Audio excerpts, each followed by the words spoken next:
Here we have verse 22 of the 21st chapter of the Gospel of John. We're in the midst of a conversation that Jesus is having with Peter. Peter has heard Jesus command him to follow me. Peter, of course, turns around and sees John, presumably coming along following Jesus, and it draws from Peter the question, well, what about him? What about that guy?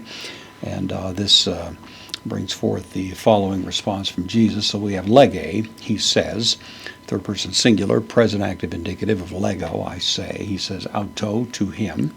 The indirect object and the dative masculine singular, who to him. Ho Jesus is the subject, so Jesus says to him. Ian means if. It's used with the subjunctive. It normally is connected to contingencies in the future, which is indeed the case here. If him.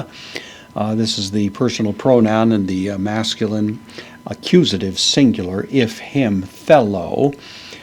So if I wish him, we might have thought it'd be for him, if I wish for him to remain, but actually it's typical to put it here in the accusative. So if him I wish, thelo means I wish, menein from meno, I remain, this is the present infinitive. So if I wish for him to remain, heos is a conjunction, it means until, and then erkomai, first person singular, present active indicative of erkomai, which means I come. So if I wish for him to remain until I come is the idea. And then the rest of it, te, interrogative pronoun, what, pros, preposition takes the accusative, what to thee. The sense being, what does it matter to you? What does that in any sense concern you or your interests? And then su, with an emphasis here, the second person nominative pronoun you, me. This is the dative singular of the second person, of the first person pronoun rather, akaluthe, follow me.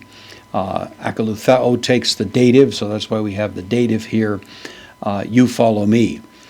Don't worry about this man or his welfare, his future, his circumstances, of course, as Paul says in Romans 14, before his own master a man stands or falls.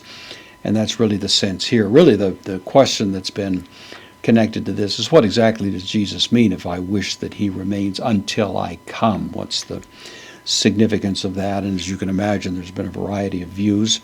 I think most common view, and probably correct, is that Jesus is raising here a sort of a hypothetical possibility, not suggesting that this would indeed be the case, as John himself seems to clarify.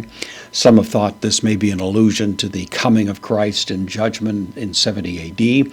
It's a possibility. Others tie it to the coming of Christ at the end of the time, and simply raising that as a hypothetical possibility to really say to Peter that this is none of your business either way.